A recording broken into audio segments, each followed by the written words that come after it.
창세기 46장.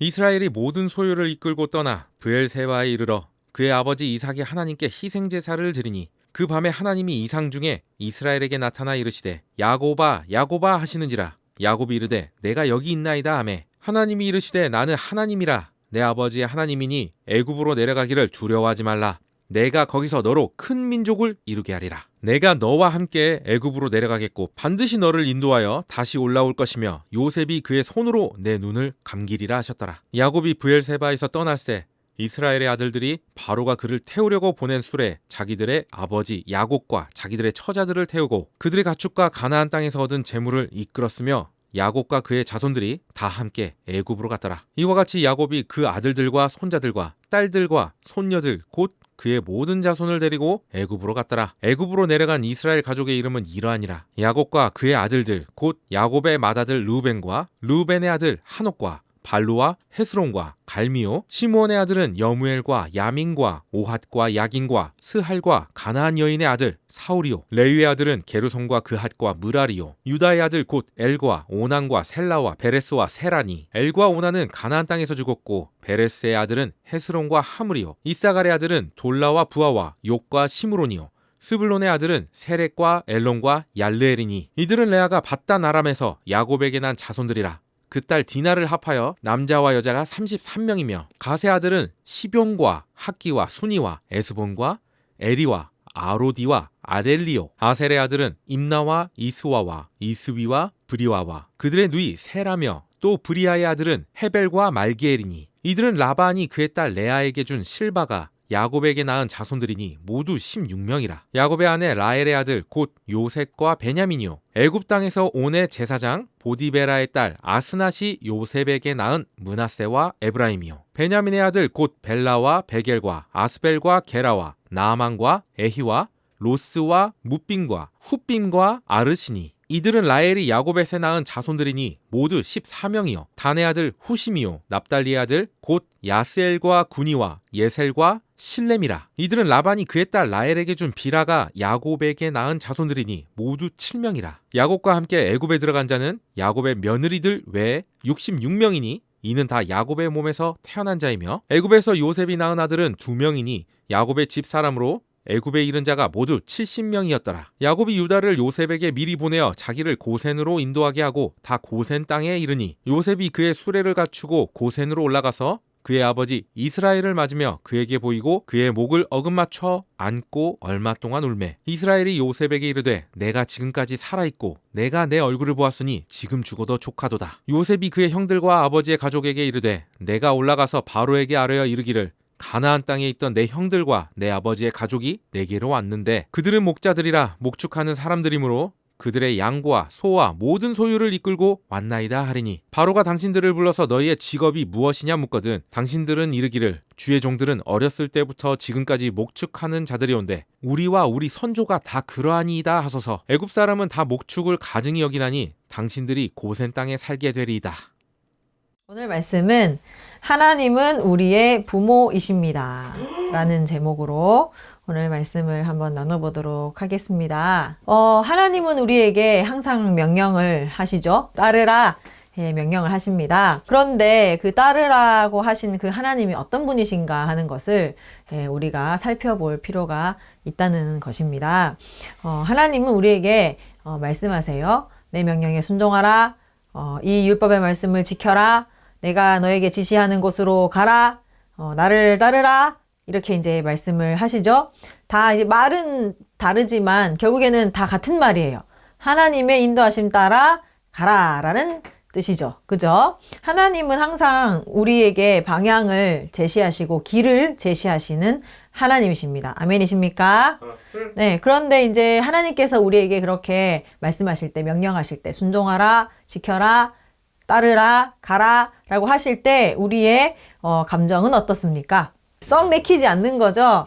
네, 왜 그럴까요? 두려움, 무엇에 대한 두려움일까요? 진짜 저 말씀대로 저대로 하면 나 인생 어떻게 될 것인가? 미래를 알 수 없는 그 예측하기 어려운 것에 대한 두려움인 거죠. 또 하나님은 또 잘 알려주시지 않는 것 같습니다. 우리의 삶에서. 그죠? 잘 알려주시지 않는 것 같고, 어떻게 되는지 모든 것을 다 우리가 알 수가 없는 거죠. 그래서 그냥 우리가 그 하나님의 말씀에 순종하기 위해서는 뭐가 제일 중요하겠습니까? 신뢰요, 신뢰. 신뢰가 가장 중요하겠죠. 하나님께서 따르라, 지켜라, 명령하실 때에 우리의 마음속에는, 과연 정말 저게 맞는 것인가? 가도 되나? 뭐 하는 어떤 그러한 두려움, 미래에 대한 그 막연한 두려움이 있고, 그 두려움을 가지고서는 따를 수가 없는 거죠. 그죠? 그래서 하나님을 따르기 위해서는 신뢰가 생명이에요. 신뢰가 생명.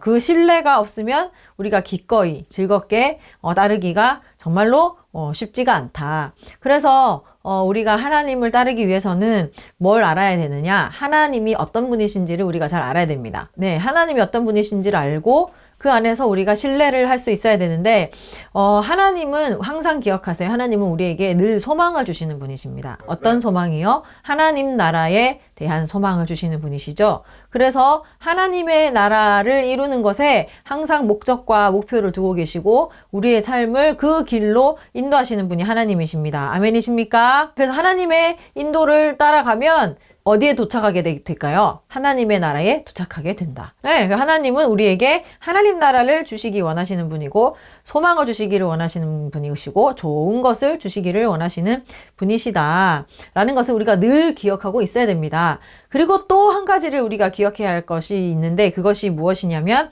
하나님은 우리의 보호자라는 것입니다. 그래서 하나님은 하나님의 나라를 우리가 소유할 수 있도록 가라라고 길을 방향을 제시해 주실 뿐만 아니라 그 하나님의 나라를 실제로 얻을 수 있도록 지키시고 돌보시는 역할을 하시는 분이시다. 그러니까 하나님이 우리를 책임지시고 돌보시는 보호자라는 거예요. 보호자. 그래서 이 하나님의 그 이미지를 우리 사람의 그 수준에서 표현을 한 것이 뭐냐면 바로 부모예요. 부모.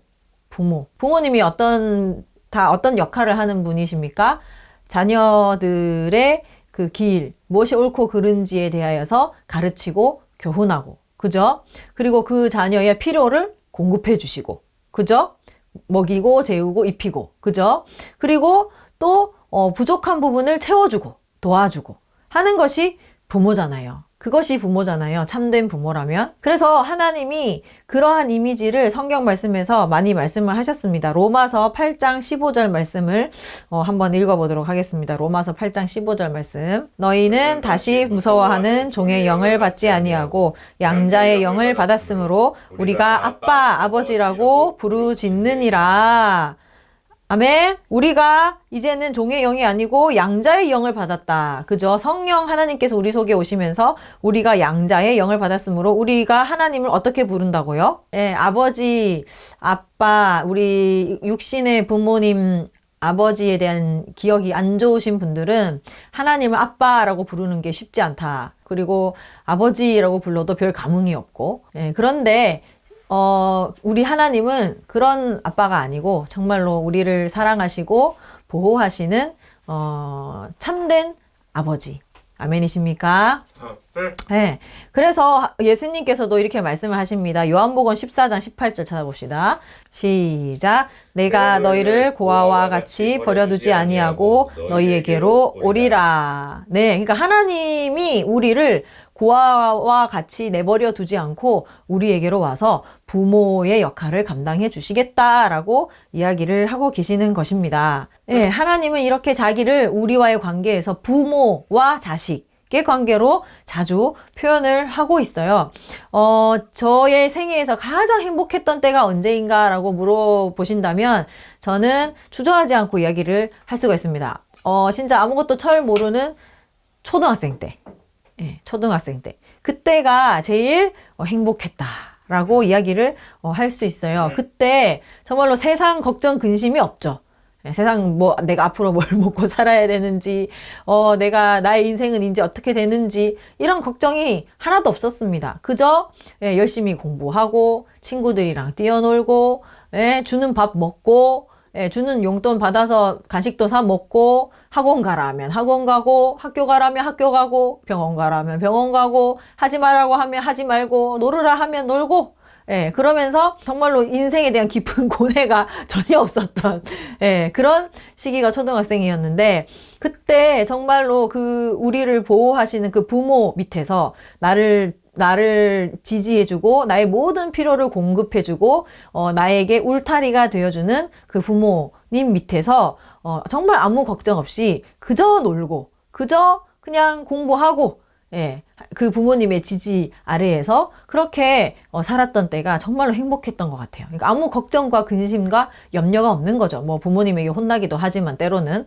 혼나기도 하지만, 그 부모님께서 지켜주시는 그 울타리, 가정이라는 그 울타리 속에서 걱정 없이, 예, 그 친구들과 놀고, 예, 맛있는 거 먹고, 부모님이 주시는 그 풍족함 아래서, 안전한 그 아래서, 아무 생각 없이, 즐겁게, 살았다. 그때가 저는 가장 뭐 행복했다라고, 예, 이야기할 수가, 있어요. 근데, 반면에 그러한 시기에 부모가 없고, 그 어떤 제대로 된 보호를 받지 못하는, 불행한 어떤 가정 가운데서, 자란 아이들, 그리고 또 심지어는 부모가 없는 그 고아들은 그러한 어떤 그 행복과 그 즐거움을, 그 평안을 누릴 수가 없는 거죠. 부모가 없는 고아들, 보호받지 못하는 아이들은 그러한 행복을 누릴 수가 없어요. 왜냐? 모든 것을 다 자신이 감당해야 되거든요. 내가 다 감당해야 되고, 내가 어린 나이에부터 내가 그것을 다 책임져야 되고, 내가 계획해야 되고, 내가 모든 것을 결정을 해야 한다. 그래서 모든 것이 결핍투성이에요. 모든 것이 결핍투성이고, 그 속에서 그 아이들이 느끼는 것이 뭐냐면 공포예요. 공포. 내 생존에 대한 공포. 나는 어떻게 될 것인가? 내 미래는 어떻게 될 것인가? 나는 정말로 사람답게 살아갈 수 있을 것인가 하는 거기에 대한 공포와 결핍과, 예, 두려움. 무엇이 옳고 그른지에 대하여서 지시해주고 길을 제시해 주지 않는 그 어떤 부모의 부재로 인하여서 제대로 된 지도를 받지도 못하고 스스로 살아나가야 되는 거죠. 그 고아들, 부모가 없는 그 아이들이 얼마나 비참할까요? 그죠? 얼마나 비참하고 얼마나 괴롭고, 예, 그 인생을 어렸을 때부터 본인 스스로가 개척하고 책임져야 하는 그 상황. 그 상황은 결핍이 가득할 수밖에 없어요. 두려움을 느낄 수밖에 없다는 것이죠. 하나님은 우리를 그런 고아와 같이 내버려 두지 않겠다라고 우리에게 말씀하고 계시는 것입니다. 그래서 하나님은 우리에게 부모 같으신 분이시다. 부모 같으신 분이시다. 예, 다 책임지시고 우리를 인도하시는 하나님이시다. 예, 그것을 우리가 깊이 깨달을 때 우리는 하나님을 신뢰할 수 있게 되는 거죠. 하나님을 신뢰하고 그 하나님을 온전히 믿고 그 안에서, 예, 기쁨과 평안을 누릴 수가 있게 되는 것입니다. 마치 그 부모의 그 보호와 양육 아래에서 아무 생각 없이 걱정과 고민 없이 행복하게 사는 어린 아이처럼 정말로 하나님의 그 보호 아래에서 기쁨과 감사함을 누리는 그런 인생이 될 수 있다 하는 것입니다. 그래서 우리가 그러한 신뢰를 회복해야 한다. 예, 하나님이 우리의 부모님이시다 하는 그것에 대한 신뢰를 오늘 우리가 회복하기를 주님의 이름으로 축복합니다. 오늘의 주인공 야곱 역시도 두려움의 마음이 있어요. 두려움의 감정이 있습니다. 야곱이 요셉이 살았다 하는 그 소식을 듣게 되는 거죠. 그죠? 그리고 요셉의 그 어떤 기별을 통하여서 하나님의 뜻을 알게 되는데 그 하나님의 뜻이 무엇이냐면 애굽으로 가라라는 것입니다. 그래서 요셉이 그 형들을 통하여서 야곱에게 이 소식을 전하라 라고 이야기를 하는데 45장 9절에서 11절을 한번 볼게요. 당신들은 속히 아버지께로 올라가서 아뢰기를 아버지의 아들 요셉의 말에 하나님이 나를 애굽 전국에 주로 세우셨으니 지체 말고 내게로 내려오사 아버지 아들들과 아버지의 손자들과 아버지의 양과 소와 모든 소유가 고센 땅에 머물며 나와 가깝게 하소서. 흉년이 아직 5해가 있으니 내가 거기서 아버지를 복양하리이다. 아버지와 아버지의 가족과 아버지께 속한 모든 사람에게 부족함이 없도록 하겠나이다 하더라고 전하소서라고 요셉이 형들을 통하여서 아버지에게 이 말을 전달하고 있습니다.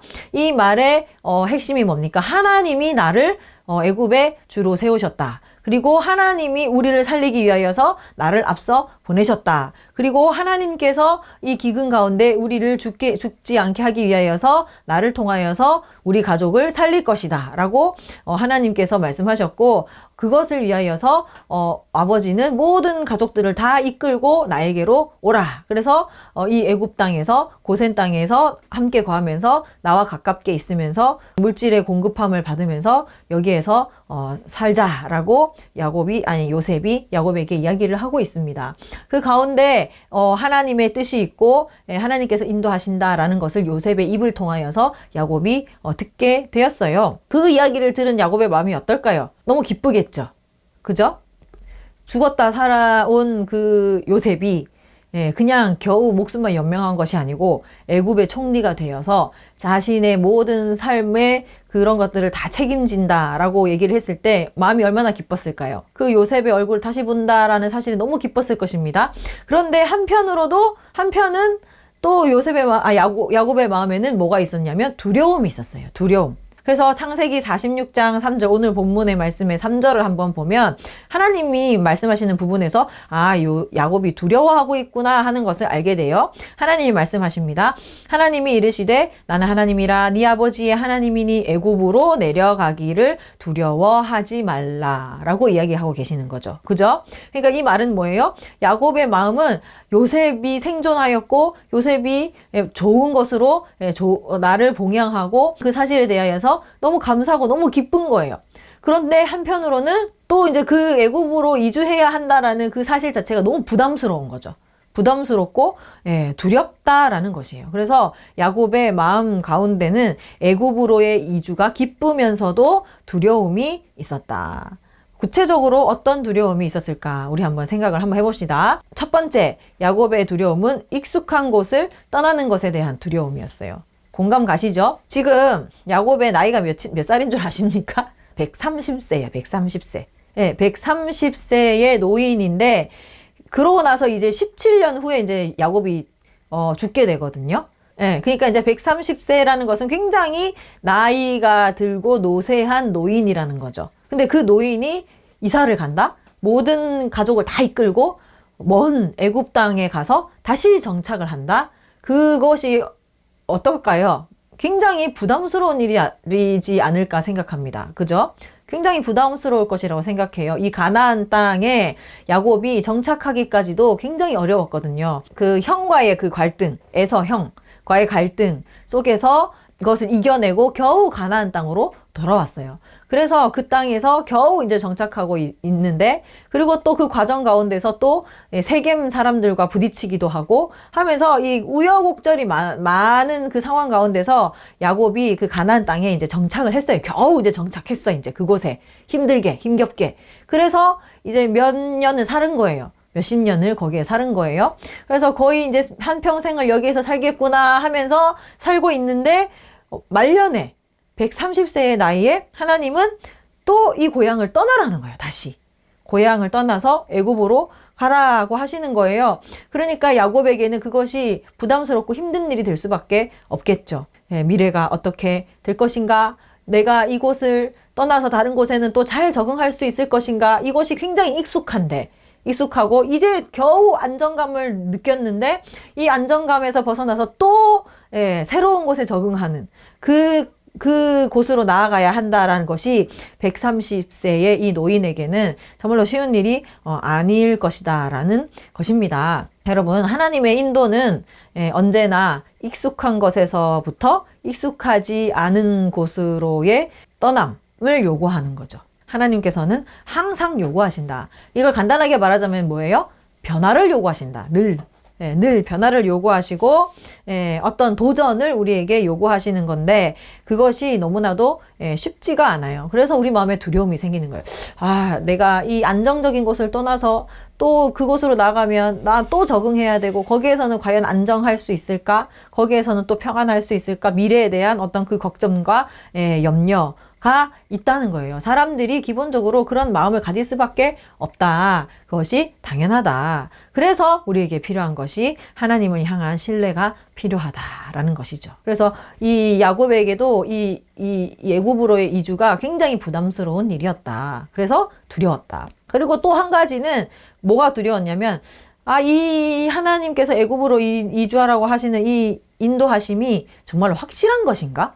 하나님의 인도가 확실한 것인가 하는 것에 있다는 것입니다. 그러니까 지금까지 하나님은 가나안 땅에 거하라 그랬죠. 네. 가나안 땅에 자리를 잡고 이 가나안 땅을 하나님께서 너희의 소유로 주겠다라고 약속을 하셨어요. 그래서 그들의 조상, 야곱의 조상 아브라함에게도 그러셨고 이삭에게도 그러셨고 이 가나안 땅을 떠나지 말라라고 말씀하셨죠. 그래서 야곱도 형과의 그 갈등을 각오하고서라도 이 가나안 땅으로 오게 된 것이에요. 예? 이 가나안 땅에 하나님의 뜻이 있기 때문에 그래서 위협을 무릅쓰고 이 가나안 땅으로 돌아오게 된 것이에요. 자기의 고향으로. 그래서 겨우 이제 정착을 하고 오랫동안 거기에서 이제 적응을 하고 살고 있는데 그런데 하나님께서 지금에 와서 이제 가나안을 떠나서 애굽으로 가라. 그러면 이제 의문이 생기는 거죠. 하나님이 가나안을 나에게 주신다고 하셨는데 그러면 이 가나안 땅이 어떻게 되는 것인가? 지금까지 여기 정착하고 살고 있으라고 하나님께서 말씀하셨는데 이걸 또 떠나라 그러면 이 가나안 땅은 어떻게 되는 것인가? 지금까지 주셨던 나의 사명은 어떻게 되는 것인가? 이걸 어떻게 이해해야 하는 것인가? 내가 이 가나안 땅을 떠나서 과연 이 가나안 땅을 차지할 수 있을까? 상식적으로 이 가나안 땅을 소유하려면 이곳에 정착하여서 이곳에서 우리의 세력을 높여가는 것이 맞는데 그런데 이곳을 떠나라 하시니 이 가나안 땅을 차지하는 일이 과연 어떻게 되는 것인가? 라고 하면서 하나님 앞에서 의문이 생기는 거예요. 진짜 이 애굽으로 이주하는 것이 하나님의 인도하심이 맞나? 우리 아버지 같은 경우는 똑같이 흉년이 일어났을 때 애굽으로 가지 말라고 말씀하셨는데 그런데 내가 요셉의 말만 듣고 애굽으로 가는 것이 맞는가? 하는 어떤 그러한 의문점이 생겼다는 것이에요. 그러니까 그 속에서 마음이 이제 불안한 거죠. 과연 하나님의 인도가 확실한 것인가? 아닌가? 여러분, 하나님은요, 때로 우리가 다 이해하지 못하는 상황으로 우리를 인도하십니다. 그래서 하나님께서는요, 지금까지 인도하셨던 방식대로만 인도하는 하나님이 아니다라는 사실을 아셔야 됩니다. 지금까지 하나님께서 나를 이렇게 인도하셨는데 앞으로도 이렇게 똑같이 인도하실 것이다 라고 생각하면 안 된다는 것이에요. 그래서 늘 우리가 하나님의 뜻을 묻고 늘 깨어 있어야 한다는 것이에요. 우리 입장에서 보면 하나님이 한결같이 똑같은 방식으로 인도하면 좋겠는데 어떻게 보면 이랬다 저랬다 하는 것처럼 느껴지는 거예요. 가나안 땅에 있으라 했다가 애굽으로 가라 했다가 왜 이랬다 저랬다 하시나 막 헷갈린다라고 할 수도 있는데 다른 각도에서 깊이 보면 하나님은 우리의 때와 우리의 어떤 그 시대 상황과 우리의 환경에 맞춰서 정확하고 세심하게 인도하신다라는 것을 우리가 발견할 수 있어야 됩니다. 때로는 가라, 때로는 뒤로 빠져라, 때로는 좌로, 때로는 우로 라고 하시면서 세심하게 인도하시는 거죠. 그냥 크게 가나안 땅에 살아라, 내가 너한테 주겠다라고 하고 끝! 이게 아니고 그것을 이루기 위하여서 어떻게 해야 되는지 구체적인 어떤 지침까지도 내려주신다라고 우리가 이해할 수가 있다는 것입니다. 한마디로 말하자면 밀착 마크, 뭐 이런 거 무슨 말인지 아시죠?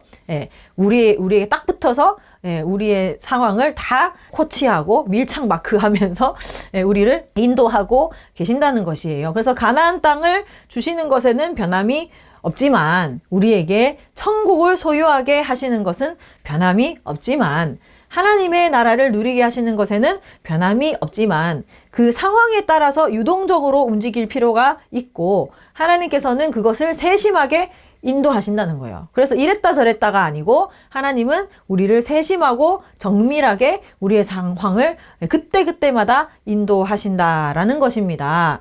그래서 야곱은 아무튼 이러한 두려움들이 있었다는 거예요. 새로운 도전에 대한 두려움. 그리고 정말로 이 길이 하나님의 뜻이 맞나 아닌가 하는 것에 대한 확신하지 못하는 것에 대한 그 두려움이 있었고 그래서 그 두려움을 안고 애굽으로 가기 전에 하나님 앞에 제사를 드리는 것입니다. 그게 오늘 본문이에요. 그죠? 그래서 야곱이 브엘세바에서 이제 하나님을 찾고 그 마음의 두려움과 불안을 하나님 안에서 해결하기 위하여서 하나님 앞으로 나아가서 하나님 앞에 제사하는 거죠. 야곱은 거기에서 하나님의 인도와 확신을 받기를 원했다라는 것이에요.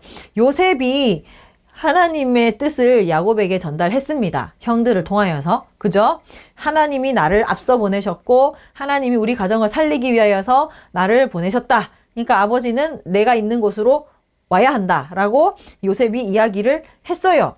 그렇지만 야곱은 하나님 앞에 이것에 대하여서 다시 확신받기를 원하는 거예요. 다시. 여러분, 우리가 다른 사람을 통하여서 하나님의 뜻을 듣는 것이 중요합니다. 뭐 주변 사람들의 의견을 통하여서 다른 사람의 뜻을 통하여서 하나님의 뜻을 알게 되는 것도 중요하지만 내가 하나님과 교통하면서 하나님의 뜻을 다시 확신하는 것도 중요한 과정인 줄로 믿습니다. 그것이 어떻게 보면 1대1 신앙이라는 거죠. 뭐 사람들이 하나님 앞에서 1대1 신앙이다 라고 하면서 뭐 하냐면 외톨이 신앙을 해요. 외톨이 신앙. 사람들과 관계 다 끊고 1대1이니까 집에서 예배드리고 하나님과 나와의 1대1 관계니까 그렇게 신앙생활 하면 되지. 굳이 다른 사람들과의 관계를 왜 가져야 되냐? 그거는 1대1 신앙 아닙니다.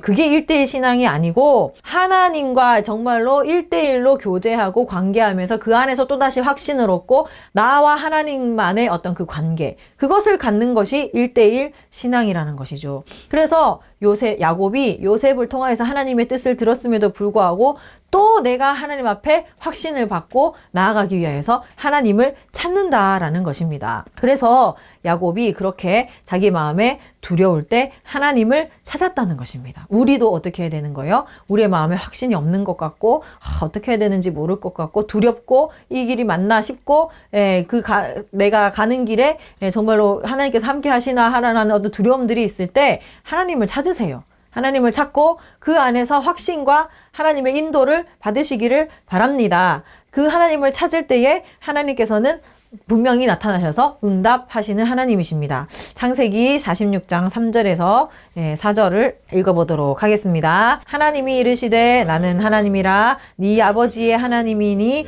애굽으로 내려가기를 두려워하지 말라. 내가 거기서 너로 큰 민족을 이루게 하리라. 내가 너와 함께 애굽으로 내려가겠고 반드시 너를 인도하여 다시 올라올 것이며 요셉이 그의 손으로 내 눈을 감기리라 하셨더라. 이것만큼 확실한 응답이 어디 있습니까? 그죠? 야곱의 불안을 다 잠재울 수 있는 그 확신을 하나님께서는 주시는 것입니다. 뭐라고 말씀하시는 거예요? 내가 거기서 너로 큰 민족을 이루게 하겠다. 거기서 큰 민족을 이루게 하겠고 그리고 그 가나안 땅 걱정하지 마라. 내가 다시 너희들의 후손을 불러서 돌아오게 하겠다. 이 땅으로 돌아오게 하겠다. 그리고 너는 하나님께서 주시는 그 축복 아래에서 요셉이 너의 눈을 감기고 너는 평안히 죽음을 맞이하겠다라는 것이죠. 그죠? 너는 평안히 죽게 될 것이고 내가 너와 함께 간다라고 하나님께서 딱 명확하게 말씀을 하시는 것입니다. 아멘. 우리도 이런 확신을 얻어야 될 줄로 믿습니다. 아멘. 아멘. 네, 이것만큼 든든한 것이 어디 있겠습니까? 그죠? 네, 그래서 야곱은 그 하나님의 그 응답 안에서 확신하고 나아갔다라는 것이죠. 우리도 하나님 안에서 이러한 응답을 받고 하나님 안에서 이러한 신뢰를 가져야 하는 것입니다. 어떻게 우리가 하나님의 인도를 이렇게 받을 수 있을까요? 소위 하나님의 음성을 듣는 법, 이제 이런 식으로 하면서 많은 사람들이 이 부분에 대해서 이야기를 다루고 있는데, 근데 우리가 먼저 기억해야 할 것이 뭐냐면, 하나님의 인도를 들을 수 있는 훈련을 해야 된다는 거예요. 훈련이 돼야 된다는 거예요. 한 번만에 되는 게 아니라는 거예요. 왜? 우리는 영적으로 굉장히 무지한 상태다. 굉장히 어두운 상태다라는 것을 기억해야 되는 거예요. 하나님에 대한 그 어떤 감각이 완전히 죽은 상태였다라는 것을 우리가 깨달아야 됩니다. 우리가 원래 그런 존재예요. 그죠? 그래서 그것을 다시 감각을 살리고, 한마디로 말하면 재활을 해야 되는 거야.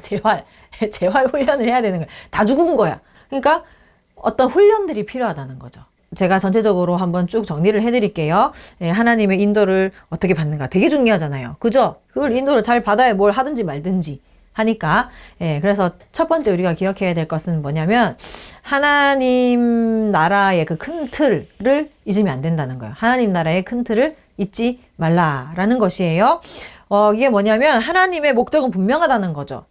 뭐예요? 하나님의 나라를 우리에게 이루어 주신다라는 것이에요. 그래서 그 큰 틀을 놓치면 안 돼요. 그 속에서 모든 것을 우리가 해석하고 이해할 수 있어야 한다. 그래서 하나님 나라를 절대 놓치지 말자. 그것을 잊지 말고 그것을 염두에 두고 그 다음에 두 번째 해야 되는 게 뭐냐면 내 상황을 관찰하는 거예요. 그러니까 하나님의 나라의 큰 틀 안에서 내 상황을 관찰하면서 그 하나님의 나라와 내 상황이 무슨 관련이 있는지를 잘 알아봐야 된다는 것입니다. 그래서 이 내 어떤 상황과 나의 지금 하고자 하는 그 선택들이 하나님의 나라를 이루는 데에 어떤 연관이 있는가? 어떤 방향으로 우리가 나아가져야 하는가? 여러 가지 선택과 여러 가지 내 상황 가운데서 무엇이 옳은 것인가 하는 것을 하나님의 나라의 그 틀 안에서 우리가 잘 관찰을 할 수 있어야 돼요. 하나님은 상황으로 우리를 인도하십니다. 아멘이십니까? 네. 그래서 그 상황 속에서 하나님의 그 손길을 발견할 수 있어야 되고 이 상황을 잘 관찰해서 어떤 방향으로 나아가는 것이 옳은지를 깊이 고민을 해보셔야 됩니다. 세 번째는 뭐냐면 성경 말씀을 관찰해야 돼요. 성경 말씀을 관찰하는데 뭐냐면 성경 말씀 속에서 나와 유사한 상황을 찾으라는 거예요. 내 감정이 이입이 되는 그 상황을 찾고 그 가운데서 하나님이 어떻게 인도하셨나 하는 것들을 우리가 발견하고 묵상할 필요가 있다는 것입니다. 그래서 그것을 바탕으로 네 번째는 기도하는 거예요. 기도. 하나님 앞에 기도하는 거예요. 그래서 이 말씀을 바탕으로 그리고 또 내 상황을 내 상황을 관찰하는 것을 바탕으로 기도를 하면서 하나님이 지금 이 상황에서 하나님이 원하시는 것이 무엇인가 하는 것을 하나님 앞에 가르쳐 달라라고 기도하면서 그것을 고민하고 하나님의 입장은 어떠한가, 하나님이 보시기에 합당한 것은 어떠한 것인가 하는 것을 기도하면서 찾으라라는 것이에요. 하나님 가르쳐 주세요. 하나님 깨닫게 해주세요. 라고 하면서 고민하면서 하나님의 응답을 받기 위해서 기도하라 는 것입니다. 그러면 다섯 번째로 하나님께서 응답을 주시겠죠. 근데 하나님께서 어떻게 응답을 주시냐면 말씀 안에서 감동을 주시고 우리에게 확신을 주십니다. 아멘이십니까? 오늘 말씀처럼 야곱을 위로하시고 야곱에게 확신을 주셨던 것처럼 우리에게도 우리의 마음을 위로하시고 용기를 얻게 하시고 앞으로 어떻게 하실 것인지를 가르쳐 주시기도 하시고 우리의 상황을 지시하신다는 것입니다. 그래서 그러한 응답들을 말씀 안에서 감동으로 확신을 얻을 수 있는데 기도 중에 얻을 수도 있고 기도 중에 하나님께서 내 마음에 말씀이 떠오르거나 하나님의 그 뜻이 마음속에 확신으로 다가올 수가 있어요. 그리고 또 때로는 설교를 듣는 중에 하나님께서 이렇게 지금 나에게 말씀하시는구나 하는 것이 너무나 명확하게 드러날 때가 있어요. 마치 지금 당장 나에게 하시는 말씀처럼 모든 사람이 다 앉아있지만 지금 나에게 하시는 말씀처럼 마음에 확 와닿을 때가 있다는 것이죠. 그리고 또는 때로는 큐티를 하다가도 그러한 하나님의 음성이 내 마음속에 확 감동으로 다가올 때가 있다는 것입니다. 그런 식으로 하나님께서 우리에게 응답을 하신다는 것이죠. 그러면 여섯 번째로 우리는 그 결과를 우리가 관찰을 해야 돼요. 결과. 하나님께서 주신 그 은혜대로 한번 해보는 거죠. 해보는 거예요. 그래서 정말로 하나님께서 나를 인도하신 것이 맞고 내가 하나님의 그 인도를 제대로 받고 확신을 제대로 받았다면 그대로 순종하였을 때 길이 확 열리게 되어 있어요. 그런데 그게 좀 아니고 내가 잘 그거를 캐치를 못했다면 그게 또 안 될 수도 있겠죠. 그죠? 실수할 수도 있어요. 그래서 실수할 수도 있는데 이것이 우리는 훈련이라는 사실을 아셔야 됩니다. 그래서 이 결과를 보고 내가 잘못 생각했을 수도 있구나 라고 생각을 하면서 다시 그럼 1번부터 처음부터 다시 하는 거예요. 다시 또 상황을 관찰하고 하나님의 말씀을 관찰하고 그리고 그 말씀과 상황을 바탕으로 또 기도하고 하나님의 뜻을 찾고 하나님께서 보시기에 합당한 것이 무엇인가 라는 걸 생각하고 그리고 또 하나님 응답을 받고 또 한번 실천해보고 이걸 계속 반복을 하는 거예요. 그러면서 훈련을 하는 거예요. 훈련. 하나님의 뜻을 발견하는 훈련. 그것을 우리가 해나가야 한다. 그래서 그 속에서 우리는 하나님의 그 확실한 인도와 지시하심을 우리가 받을 수 있게 되는 것입니다. 그 속에서 우리는 하나님을 신뢰하며 나아갈 수 있게 되는 것이죠. 하나님께서는 나를 선하게 인도하십니다. 아멘이십니까? 네, 그것이 이제 확실해졌다 하면 믿고 한번 해보는 것입니다. 왜냐? 하나님은 앞서서 일하시고 다 책임지시는 하나님이시기 때문에 하나님의 그 응답을 받고 확신을 얻은 야곱이 애굽으로 길을 떠나게 되는 것이죠. 그죠? 그리고 하나님께서는 그 축복의 길을 열어주시는 것이 오늘 본문의 말씀입니다. 여러분, 하나님께서 애굽으로 이스라엘을, 그러니까 야곱을 이주시키는 이유가 있는데 그것이 무엇인지 아십니까? 성장, 확장, 이것을 위하여서 하나님께서 야곱을 애굽으로 이주시킨다라는 것입니다. 그래서 오늘 본문 3절 말씀을 다시 한번 보세요. 그 3절 말씀 뒷부분을 보면 하나님께서 뭐라고 하시는 거예요? 내가 거기서 너로 큰 민족을 이루게 하리라 라고 하나님께서 말씀하시는 거죠. 하나님은 적절한 때 하나님의 계획에 따라서 우리를 성장시키기를 원하시는 거예요. 성장. 그래서 그 적절한 때에 하나님께서는 명령하시고 애굽으로 가라. 하나님은 우리를 성장시키기 원하십니다. 아멘이십니까? 우리를 확장시키기를 원하십니다. 왜? 그래야지 하나님의 나라가 확장되기 때문에 하나님의 백성들이 강성해지고 하나님의 백성들이 확장되는 것이 곧 하나님의 나라가 확장되는 것이기 때문에 하나님께서는 그렇게 하신다라는 것입니다. 그리고 그 성장을 위하여서 가장 최적의 장소가 어디라는 거예요? 애굽이라는 것이에요. 애굽. 왜 그러한가? 가나안 땅에서 그렇게 하면 안 되나? 라고 생각할 수가 있죠. 왜 그러한가? 가나안 땅은 야곱 가족이 성장하고 장성하기에, 강성해지기에 적절하지 않은 땅이다 라는 것입니다. 하나님 보시기에 적절하지 않은 거죠. 하나님이 모든 것을 다 고려하십니다. 왜 그런가? 가나안 땅은요, 첫 번째, 이미 가나안인들이 자리 잡고 있어요. 이미 정착민들이 거기 있단 말입니다. 정착민들이 거기 자리 잡고 있다는 것은 야곱이 거기에서 비집고 살아야 된다는 거죠. 야곱은 지금 어떤 위치냐면 거기에서 그냥 나그네예요. 나그네. 그 거류민들, 거기에서 정착하는 정착민들에게 인정을 받지 못한 상태란 말입니다. 여기에 우리와 한 통속이다, 우리와 함께하는 자다라고 인정받지 못하고 약간 이질감이 느껴지는 그런 위치라는 거예요. 그래서 나그네와 같은 위치예요. 근데 이제 거기에서 만약에 야곱의 가족들이 강성하고 번성한다? 그럼 어떻게 될까요? 주변 나라들이, 주변에 있는 그 정착민들이 그걸 좋게 볼까요? 좋게 안 봐요. 좋게 안 보고 조금만 좀 세력이 좀 커진다 싶으면 여러 나라들이 다 합력하여서 아마 압력을 행사했을 것입니다. 그래서 야곱의 그 가정이 번성하고 생육하지 못하게 막았을 거예요. 안 됐을 거예요. 분명히 안 됐을 거예요. 계속해서 갈등 상황이 일어났을 것이고 눈치를 봐야 됐고 야곱의 가정들이 번성할라 치면 그 가나안 사람들이 가만히 두지 않았을 거예요. 실제로 애굽에서도 너무 이제 수가 불어나니까 애굽 사람들도 이스라엘 백성들을 막 핍박하잖아요. 그죠? 그래서 가나안은 이 야곱 가족이 성장하기에는 지금 당장에는 적절하지 않다. 그리고 두 번째는 뭐냐면 그 가나안인들 속에서 계속 있다 보면 어떻게 되는 거예요? 그들과 동화될 위험이 굉장히 크다는 거죠. 그들과 자주 접촉하고 자주 교류할 수밖에 없는 상황에서 하나님 백성으로서의 정체성을 지키면서 성장하기가 쉽지가 않다는 거예요. 구별이 돼야 되는데 구별되지 못하고 섞여버릴 위험성이 굉장히 높다는 거예요. 그러면 하나님의 백성으로서의 역할을 감당하지 못하고 다 그냥 가나안 백성들이 멸망할 때 같이 멸망할 수밖에 없다는 것입니다. 그래서 하나님께서 이러한 저런 것들을 막 고려하여서 선택한 곳이 어디예요? 애굽의 고센 땅이라는 곳이에요. 거기는 너무 이스라엘 백성들이 강성해지고 성장하기 굉장히 좋은 곳이에요. 이 기근의 때에 먹을 것을 풍족하게 얻을 수 있는 곳이기도 하지만 또 어떤 곳이냐면 이집트 사람들과 크게 교류하지 않는 상황 가운데서 살 수 있는 곳이 그 고센 땅이라는 것이에요. 34절 한번 볼까요? 34절에 보면 요셉이 이런 얘기들을 합니다. 당신들은 이르기를 주의 종들은 어렸을 때부터 지금까지 목축하는 자들이온데 우리와 우리 선조가 다 그러하니이다 하소서. 이 말을 하라는 거죠. 그러면 왜 그런가? 애굽 사람은 다 목축을 가증히 여기나니 당신들이 고센 땅에서 살게 되리이다. 그러니까 그 어떤 직업적인 특성, 목축업을 하는 그 직업적인 특성 때문에 이집트 사람들은 그걸 싫어한다. 그래서 그러면 자연적으로 어떻게 되는 거예요? 이스라엘 백성과 이집트인들이 분리가 되는 거죠. 그죠?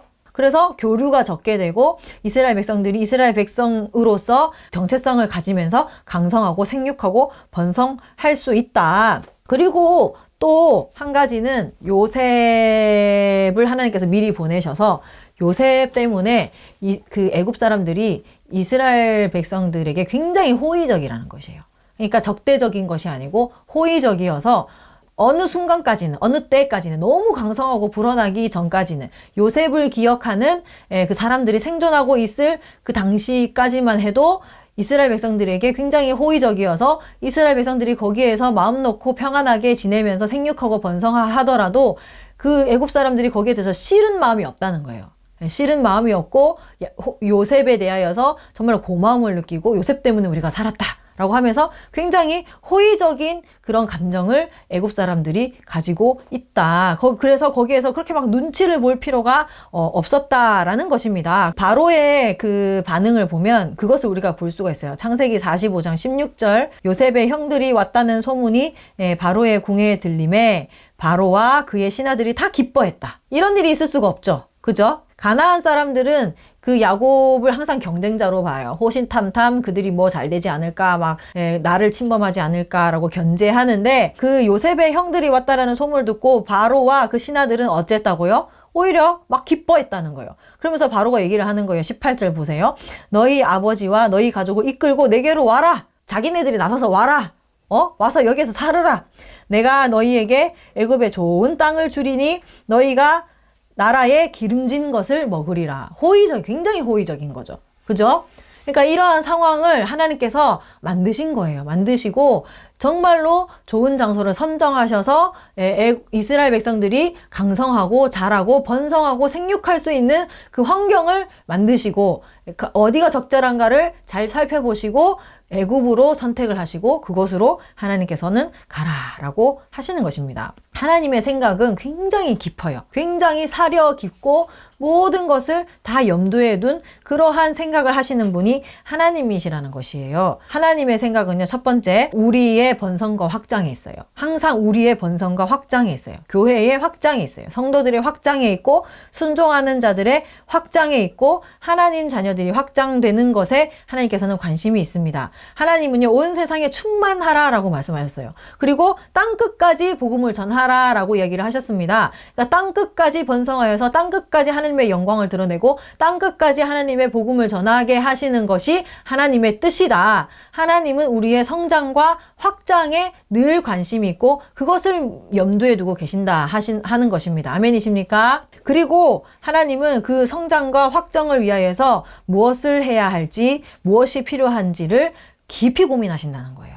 그래서 그것을 정확하게 아시고 우리를 인도하신다는 것이에요. 우리에게 방해가 되는 것은 무엇인가? 우리에게 해로운 상황은 무엇인가? 우리에게 지금 필요한 것은 무엇인가? 무엇이 가장 적절한가? 어디로 가야 하는가? 하는 것을 하나님은 깊이 생각하시고 우리의 확장을 위하여서, 우리의 성장을 위하여서 우리를 안전한 길로 인도하신다 하는 것입니다. 네, 하나님은 그렇게 우리를 위하여서 생각하신다는 거예요. 깊이 생각하신다는 거예요. 우리는요, 멀리 못 봐요.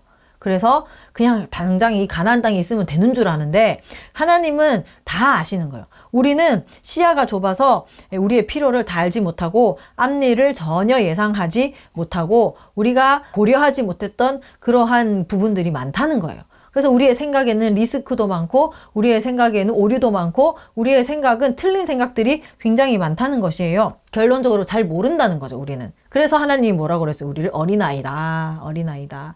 시야가 좁고 잘 모른다. 모든 것을 잘 고려하지 못한다. 그죠?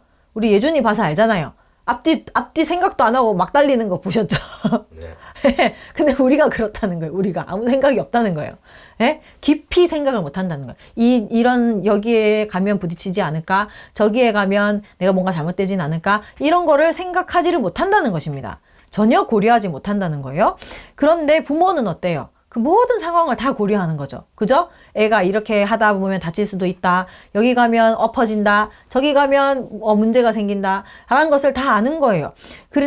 어른은 아이보다 시야가 훨씬 넓잖아요. 고려하고 생각하는 바가 훨씬 많잖아요. 그죠? 예? 하나님이 그렇다는 거예요. 하나님께서 우리의 부모가 되셔서 내가 모르는 부분까지 다 파악하고 인도하신다. 하나님의 시야는 넓고 깊고 높다. 라고 하는 것입니다. 그래서 하나님이 그 모든 것들을 다 고려하시고 우리를 성장시키고 우리를 자라나게 하고 우리를 강성하게 하시는데 굉장히 애를 쓰고 깊이 생각하신다라는 것입니다. 그리고 하나님은요, 생각만 하시는 것이 아니고 우리에게 지시만 하시는 것이 아니고 미리 앞서서 그 길을 다 준비하시는 분이 하나님이시란 거예요.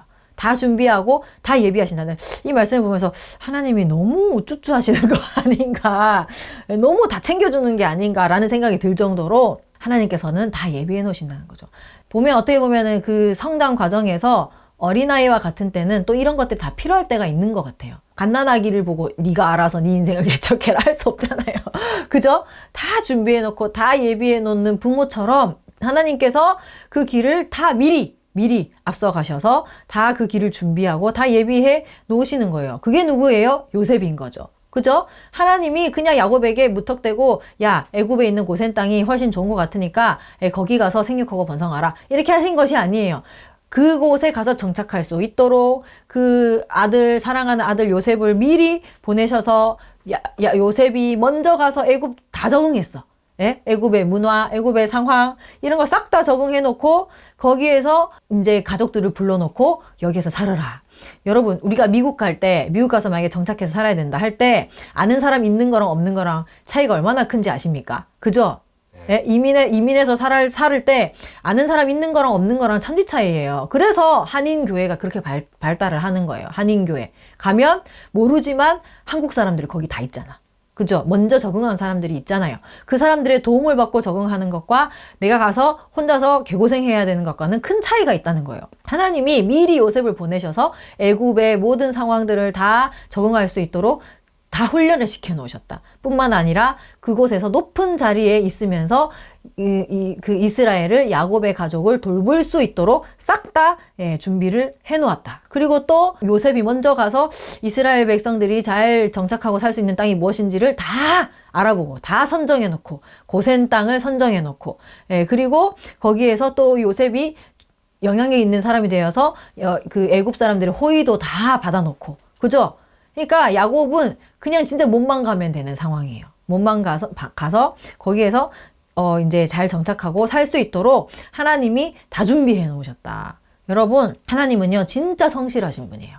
그리고 우리를 위하여서 끊임없이 일하고 계시는 하나님이십니다. 그래서 애굽으로 가라 한 다음에 나머지는 네가 하라 하는 것이 아니고 하나님께서 다 준비해 놓으시고 함께 가시는 분이 하나님이시다. 정말로 사랑 많으신 부모님이신 거죠. 그 아이들이 잘 성장하고 잘 자랄 수 있도록 확장하고 그들의 영역을 넓혀갈 수 있도록 다 도와주고 다 서포트해주고 다 준비해놓고 그 길을 함께 가시는 그분이 바로 하나님이시다라는 것입니다. 그래서 출애굽기 23장 20절 말씀에 보면 하나님께서 우리에게 말씀하시는 거예요. 내가 사자를 네 앞서 보내어 길에서 너를 보호하여 너를 내가 예비한 곳에 이르게 하리니.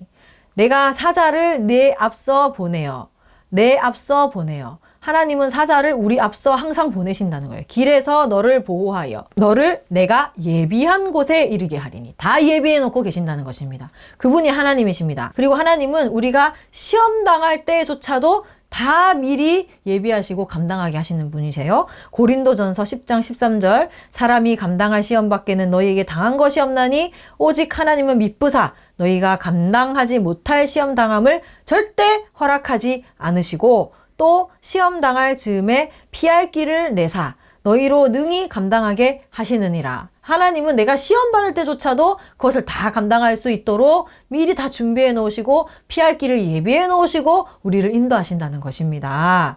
그 하나님을 믿으십니까? 하나님은 다 준비해 놓고 가라라고 하시는 분이세요. 대책이 없으신 분이 아니라는 것입니다. 야, 난 모르겠지만 네가 가서 한번 해봐. 잘 될 수도 있어가 아니에요. 하나님이 정말로 성공할 수 있는 그 길을 다 준비해 놓고 예비해 놓으시고 인도하시는 분이시라는 것이요. 하나님은 섬세하신 분이에요.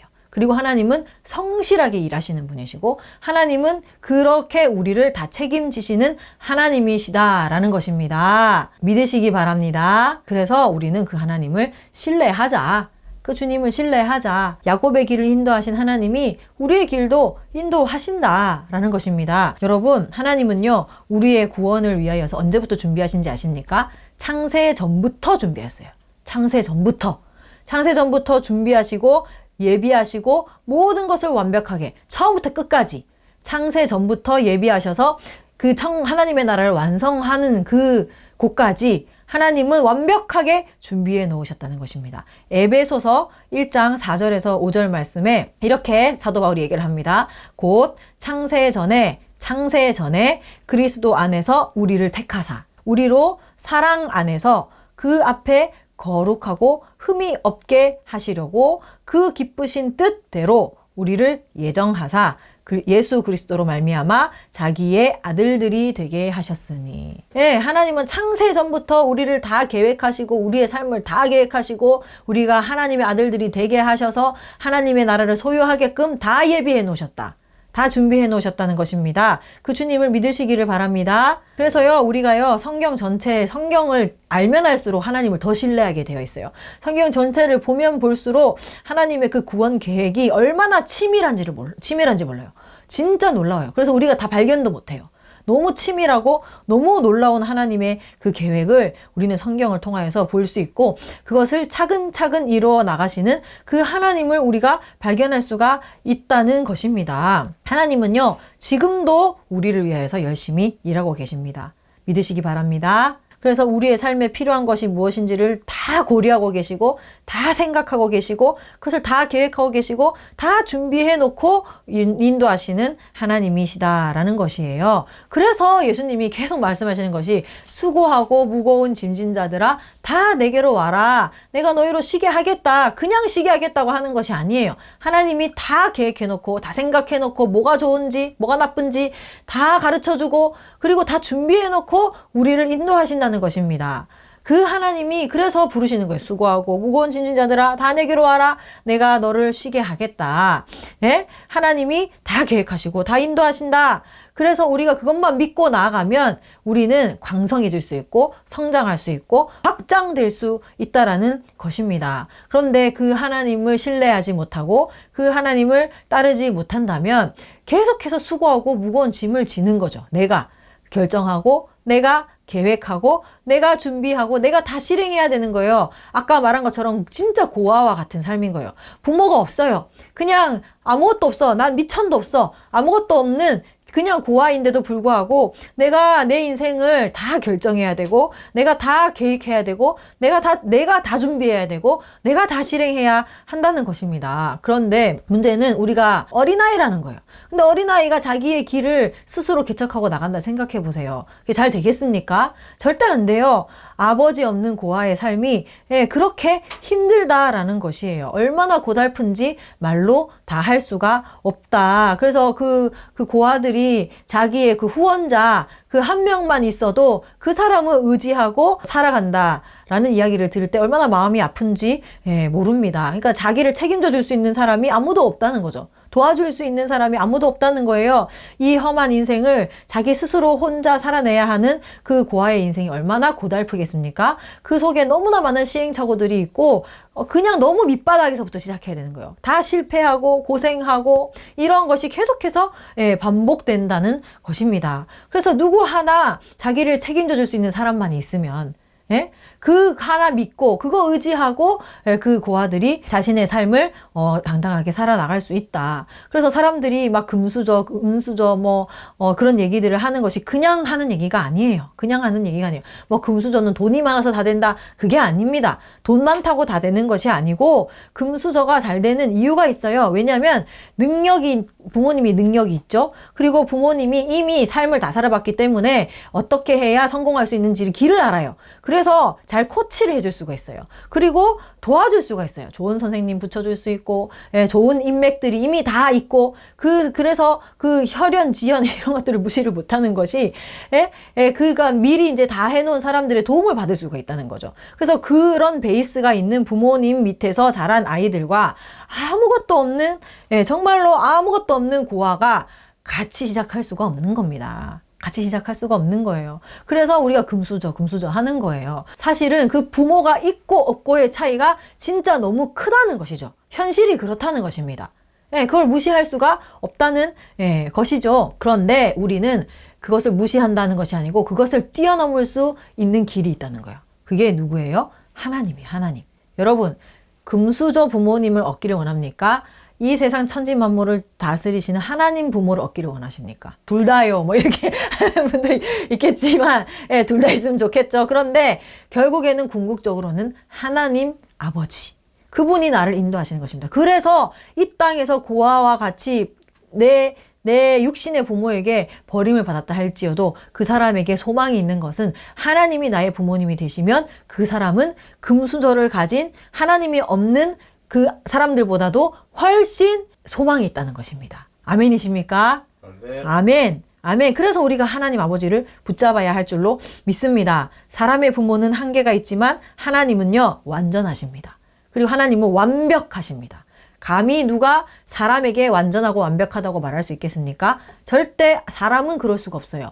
하나님만이 완전하시고 완벽한 계획을 가지시고 그리고 모든 것들을 준비하시고 실행할 능력이 있는 하나님이신 것을 믿습니다. 그 하나님을 우리가 신뢰합시다. 그 하나님을 따릅시다. 하나님께서 우리의 인생을 다 책임지십니다. 우리의 모든 구원 계획을 다 가지고 계신 분이 하나님이십니다. 그 하나님을 안다면 우리는 그 하나님에게서부터 확신을 얻는다면 우리는 두려워하지 않고 순종하면서 하나님을 따를 수가 있다라는 것이죠. 그 속에서 우리는 만족을 얻고 그 속에서 쉼을 얻고 그 속에서 하나님의 나라를 소유할 줄로 믿습니다. 그래서 우리가 말씀을 정리를 하도록 하겠습니다. 여러분, 하나님을 따를 때 우리는 막연한 두려움이 생길 수 있습니다. 그죠? 주저할 수도 있습니다. 그렇지만 그 하나님의 길은 좋은 길이에요. 하나님은 우리를 하나님의 나라를 얻도록 인도하시는 하나님이십니다. 그래서 그 하나님을 신뢰하면서 두려움을 떨쳐내고 나아가야 한다는 것이죠. 하나님에 대해서 확신합시다. 하나님은 우리를 세밀하게 인도하시는 하나님이십니다. 응답하시는 하나님이십니다. 기도할 때 가르쳐 주세요 할 때 응답하시는 분이 하나님이십니다. 확신 주세요 할 때 확신 주시는 분이 하나님이십니다. 그리고 하나님은 우리를 세밀하게 인도하신다는 거죠. 부모가 아이의 성장을 책임지고 인도하듯이 하나님은 모든 것을 아시고 우리의 길을 인도하시고 우리의 모든 것을 책임지신다는 것입니다. 가장 좋은 길로 우리를 인도하시고 앞서가셔서 다 준비해 놓으시는 하나님이십니다. 그 하나님을 신뢰합시다. 그 하나님을 나의 부모로 모시기를 주님의 이름으로 축복합니다. 아멘.